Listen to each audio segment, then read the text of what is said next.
Was the land in the creation grassed with grassy grasses? And what does my name, Ilan, have to do with the story of the creation? We'll find out about this and more in this episode.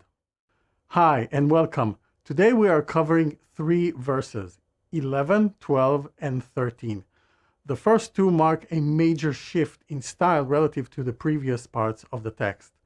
And I'm sure you'll see what I mean when we dive deeper. Since those verses are written in a much more non-standard way than any of the preceding ones, they are quite hard to translate. But don't worry, as always, I'll try to give you access to the Hebrew even if you don't speak a word of the language. Verse 11 reads in the original like this: Vayomer Elohim, תדשה הארץ, דשא עשב, מזריע זרע, עץ פרי, עושה פרי, למינו, אשר זרעו בו, על הארץ, ויהי כן. We have already discussed the first 2 words in past episodes. Vayomer Elohim, or literally, and said God. Now we get to the command uttered by God in this verse. It is tadsheh, and it's the verb of the sentence. Like the verb in yikavu in the last video, it is kind of specific and thus difficult to translate. However, the good news is that here in verse 11, this can actually be solved pretty well, achieving almost one-to-one matching between the original and the translation. I will happily tell you about this in a moment, but first let's lay the groundwork so you'll be able to understand and appreciate it better. The verb tadsheh is really rare in the Bible and almost non-existent today. A related but far more common word sharing the same root is deshe, which means grass. It is actually the word that comes after the next one. So tadsheh is like taking the noun grass and turning it into a verb. And it turns out that such a verb does exist in English, to grass something over, which actually appears in some of the leading dictionaries. My impression is that this is chiefly a British phrasal verb, but it fits here perfectly, in my opinion. To be sure, this English verb is not in widespread use, to the best of my knowledge. However, given that deshe as a verb is only found in one other place in the Bible, it seems that we've got a match. However, we don't have here the letter yod as a masculine prefix at the beginning, like in previous verses, but tav, since this is a feminine verb, giving that the thing that would be grassed over, which is the next word, haaretz, or the land, is feminine in Hebrew. Also note that based on the conjugation, the land was doing the action of grassing over, meaning that it was to grass over itself. This discussion brings us to the next word, which, as said seconds ago, is haaretz. We've encountered it several times by now. If you haven't done so, you are invited to watch the episode about Genesis 1:1 and the previous video to this one about verses 9 and 10 for a deeper discussion about this word. In our present verse, it is quite obvious to me that haaretz is the land, since this time it is explicitly mentioned as the bed on which the grass will grow.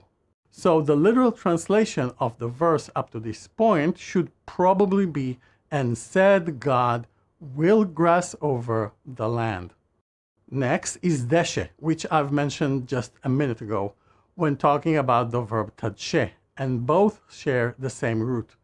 In the modern language, deshe means grass, but specifically referring to human cultivated lawns, like in kibbutzim in Israel next to the communal dining room, or on fields of game in many types of sports.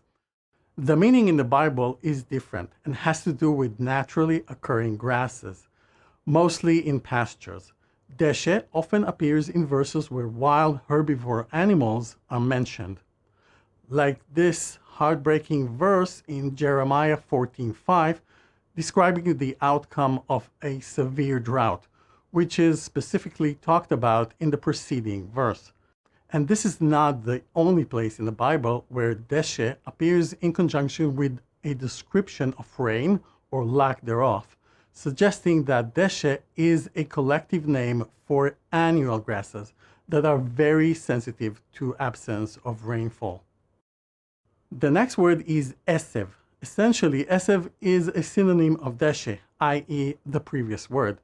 All that was said about deshe also applies to esev. That is, there is the connection to rain and drought, like in Zechariah 10:1. There is also the link to pastures, like in Deuteronomy 11:15. They even sometimes appear together in the Hebrew Bible, like in this and the very next verse, and 4 more times throughout the scripture, all in prophecies and poetry, like in Deuteronomy 32:2. See both deshe and esev and how they just complement each other for stylistic effect. However, there might be a slight difference between them after all. One verse, which is Psalms 104:14, suggests that esev may also refer to crops like wheat, which are grown mainly for human consumption. Due to this fact, it may be translated as herbs.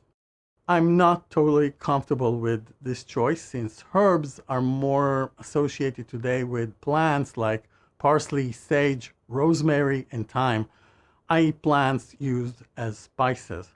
To be honest, the best translation would be grass for both deshe and esev, but because we need 2 different words in English, it will be herbs here after all. Therefore, the literal translation of this verse up to here should probably be, "And said God, will grass over the land, grass, herbs." The last part of the literal translation we've just read, i.e. grass, herbs, might look to you less coherent than usual, and for a good reason.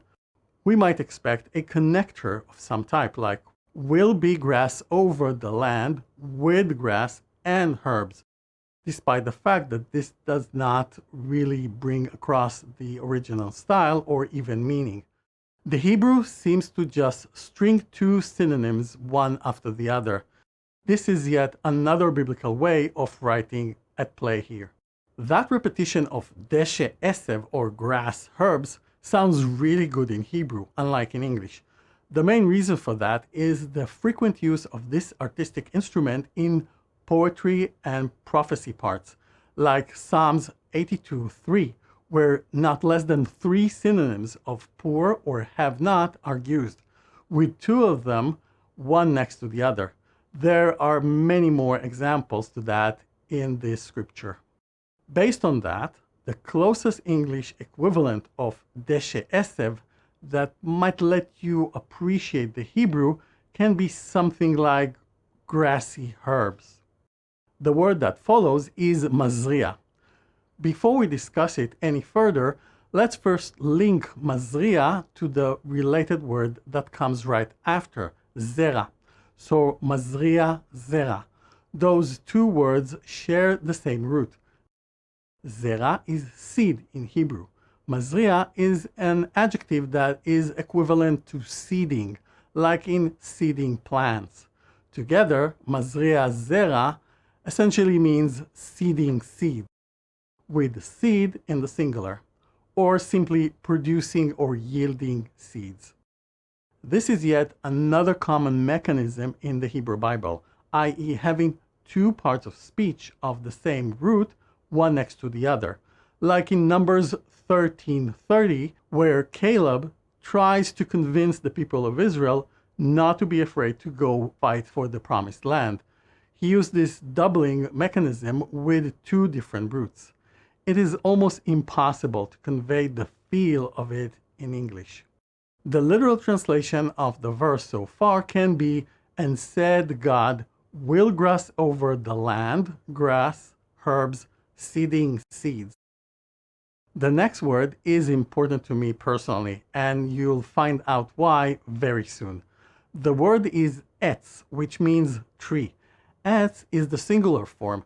The plural is etzim, like in Elohim and Maim, but the Bible uses here the singular instead as a collective noun.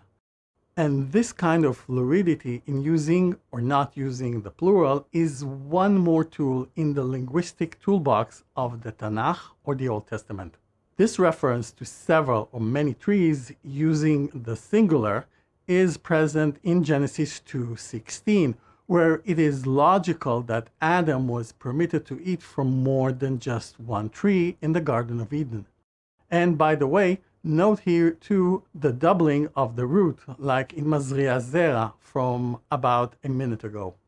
Please pay attention to the fact that until this point, the verse was talking about grasses with seeds, and then all of a sudden it jumped to discuss trees.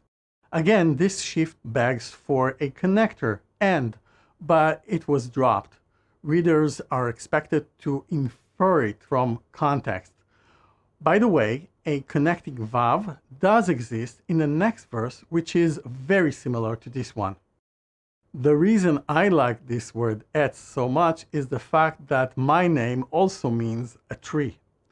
This is how you spell my name in Hebrew, and it is pronounced Ilan, similarly to Elon Musk. Ilan, as a tree, appears in this format only once in the Bible. This verse is actually in Aramaic, and Ilan is a word in that language that was incorporated into Hebrew after biblical times. Therefore, we in Hebrew have two words to talk about trees. Etz, like in our present verse, which is the original Hebrew and used in day-to-day life, and Ilan, which is considered a high register option, much like some Latin words in the case of English.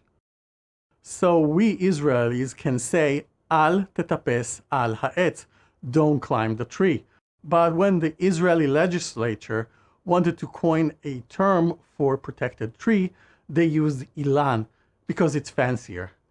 I would like to mention Ilan Ramon, the first Israeli astronaut who was killed with all other crew members on board of the space shuttle Columbia. The next word is pri, or fruit. Pri in the Bible is always in the singular, similarly to fruit in English. So this can be seen as a mirror word to mime, or water, which is always in the plural. Pri is used in the Tanakh or the Old Testament also to refer to yield or crop, including that produced by fields or in the wombs of women and farm animals, like in Deuteronomy 28:4. The two last words together, etz pri, are a couple, meaning fruit tree. Now we move on to oseh. This word has the same root as vayas from verse 7, although this is not necessarily apparent. Hence, the literal translation of oseh is making or makes. The only translation of the dozens I went over that actually uses making here is the Wycliffe Bible. The word coming after is again pri. This means that the literal translation of the last four words is essentially fruit tree making fruit. Having pri or fruit twice is of course kind of redundant.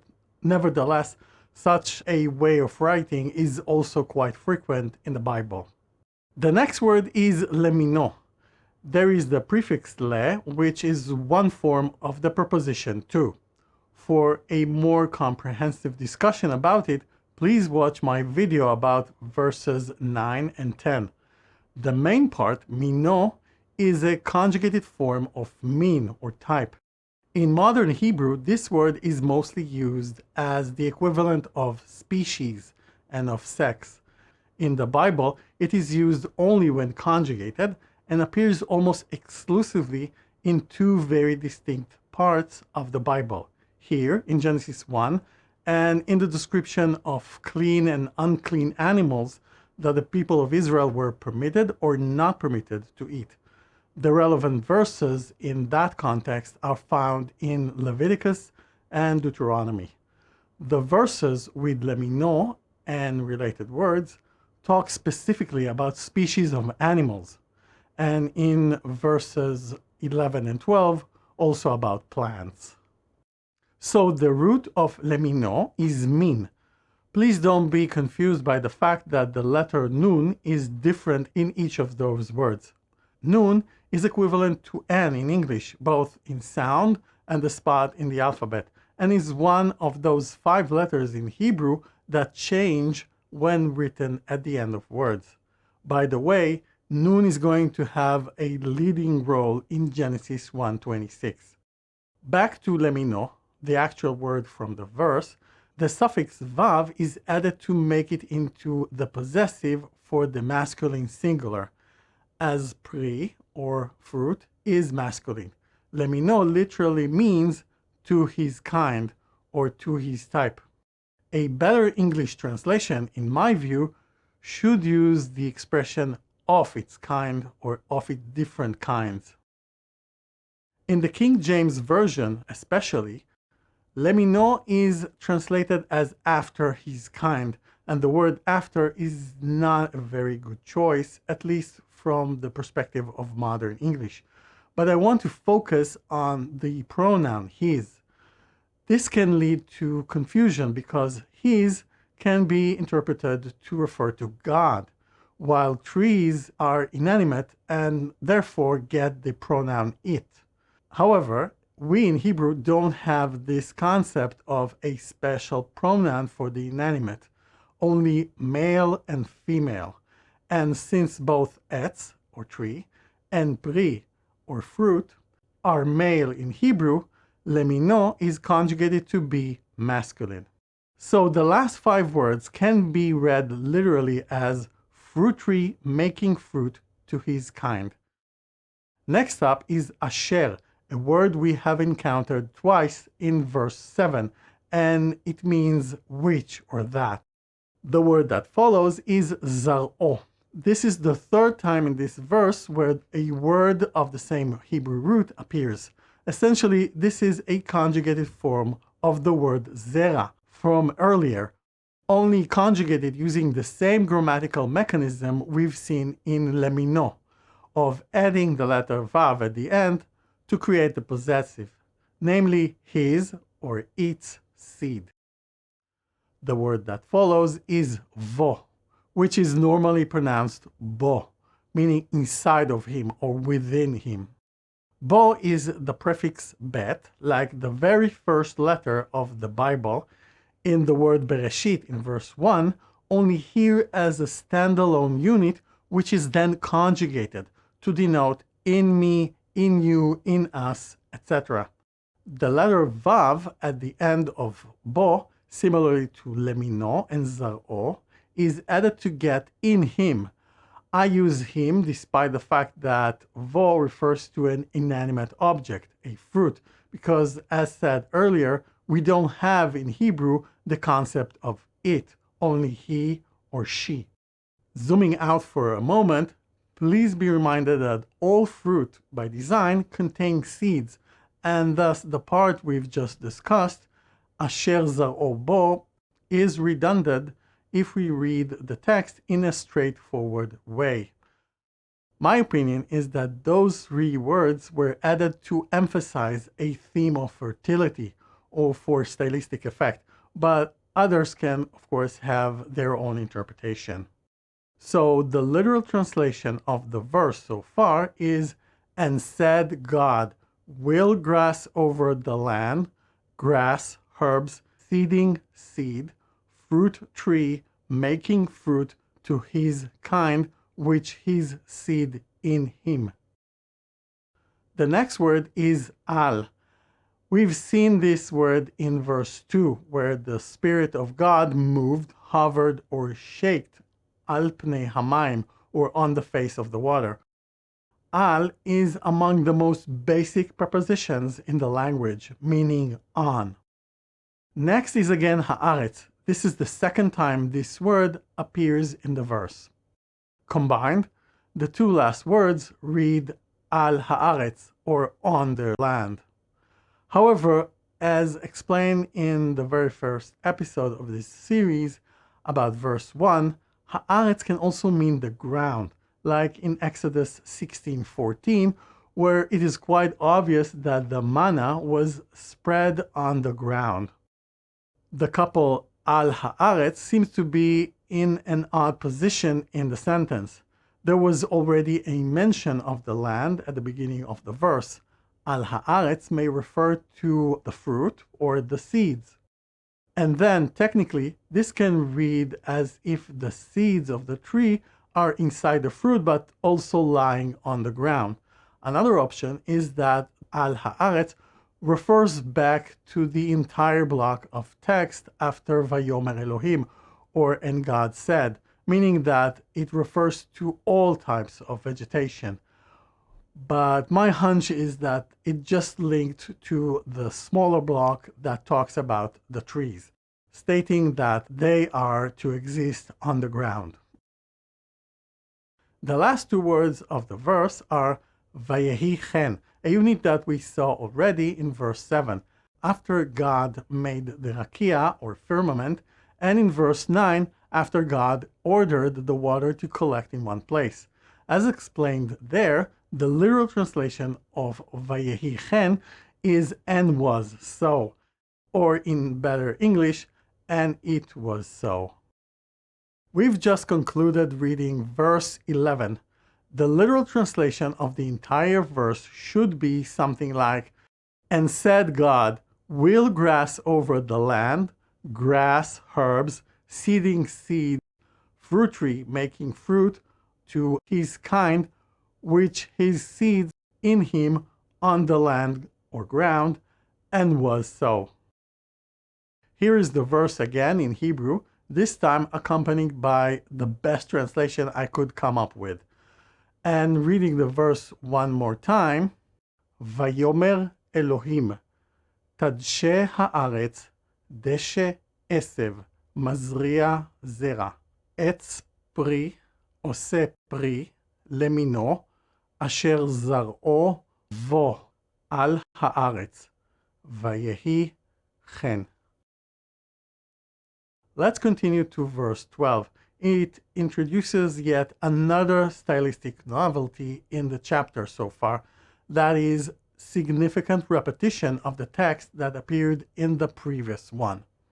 Those are the two verses side by side. Can you tell where the differences are? You can just look for changes in letters as mere visual symbols, if that helps, and can pause the video if you need more time. Okay, those are the changes, and we'll of course go over them. Please see a legend of color coding at the bottom of the screen. But first, let's read the verse in Hebrew. Vatotze haaretz, deshe esev, mazria zera, leminehu, ve'etz ose pri, asher zar'o vo, leminehu, vayar Elohim ki tov. The main differences in verse 12 are found mainly at the beginning and end. Vayomer Elohim does not appear here naturally because this is the outcome part. In verse 11, God said what he wanted to happen, and here in verse 12, this command is realized. The next major change is that the verb tadshe is replaced by vatotze. Lastly, there is the unit Vayar Elohim ki tov, replacing the ending of verse 11. There are also several additional minor changes.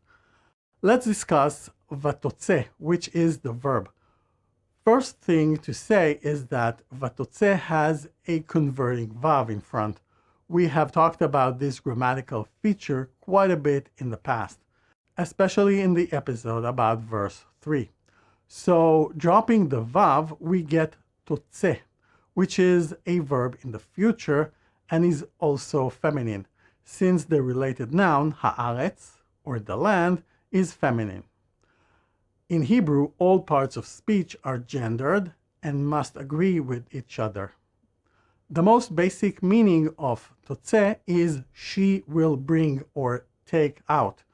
but in a biblical conjugation like yomer, yehi, yar, yas, tache, and more. The normal conjugation is totzi. Both versions of the verb are in the active, or in other words, the subject is doing the action. Therefore, coupled with the word that follows, which is haaretz, or the land, and given the fact that this verb mainly refers to bringing out, it appears that the ground is described as if it actively brought out the vegetation from within it. So the literal translation of these two words together is "and brought out the land," or in a clearer English, "and the land brought out." The next few words are basically the same as in the previous verse. There are several small differences. First is the addition of the letter vav, or "and," before the word etz, or tree, which this time clearly separates between the part dealing with the grasses and that about the trees. Another is that the word lemino in verse 11 is moved and turned into leminehu, and it then appears twice in verse 12 instead of once in verse 11. Lemino and lemineo are two ways of writing the same thing, and they sometimes appear together in a single verse, like in Leviticus 11:22. Then comes the closing part of the verse, which is a unit we have already discussed in the previous episode. It reads, Vayar Elohim ki tov, literally, and saw God that good.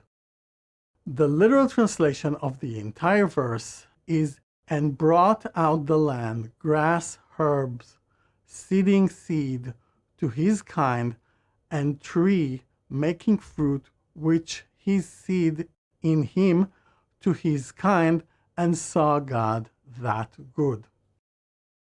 And reading the verse in Hebrew again with my suggested translation, ותוצא הארץ דשא עשב מזריע זרע למיניהו, ועץ עושה פרי אשר זרעו בו למיניהו, וירא אלוהים כי טוב. Before moving on to verse 13, I would like to remind you that my upcoming episode will be member and Patreon only. You know, I certainly have big plans to expand this channel and talk about more than just Genesis, and do so in a comprehensive and unbiased way. And there is a lot to cover. That being said, and to be brutally honest, looking back at the data collected over more than 9 months, this channel cannot continue without your support. To become a member, please click on the Join button below and then choose the Appreciation Membership Plan, or any other that may exist after uploading this video. This will give you access to all member and Patreon only content. Please make sure that notifications from YouTube are turned on your device. Otherwise, you'll probably have to actively look for new episodes. A link to my Patreon page is in the description of the video. The last verse we'll cover today is number 13. The first 5 words are Vayehi Erev, Vayehi Boker Yom, or literally, and was evening and was morning, day. This unit appears in the chapter for the 3rd time, which is not surprising because it closes the description of each day of the creation. And we are now concluding the 3rd day, or Yom Shlishi, which is also Tuesday in Hebrew. As explained in a previous episode, the indefinite article a has no equivalent in the original, so I think it shouldn't be in the translation as well. The definitive article also does not appear in the Hebrew. With that in mind, let's read the verse in Hebrew. Vayehi Erev, Vayehi Boker, Yom Shlishi.